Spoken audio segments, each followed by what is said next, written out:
মানুষের ধর্ম কি বলো তো? এক হাতে নেবে আর এক হাতে মুখ মুছে ফেলবে।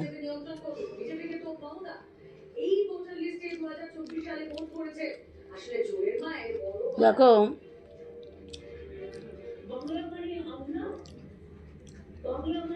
লক্ষ্মীর ভাণ্ডার 500 টাকা বেড়েছে, বেকার ভাতা বেড়েছে, কত মানুষের উপকার হচ্ছে। কিন্তু কিছু মানুষ আছে এক হাতে টাকা নিচ্ছে আর এক হাতে বদনাম করছে। আমি কোনো দলেরই না, পরিষ্কার কথা, দলাদলির মধ্যে আমরা নেই। কিন্তু আমার প্রশ্ন একটাই, তুমি নিচ্ছ কেন? তোমার যখন পছন্দ না, টাকাটাই শুধু পছন্দ, তাই না?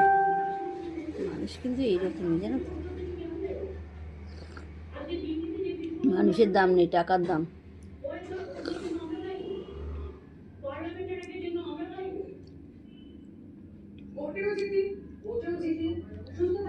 ওই টাকা দিয়ে নিজের পছন্দ মতো একটা জিনিস কিনতে পারে, নিজের ডাক্তার খরচাটা তুলতে পারছে, তাই না?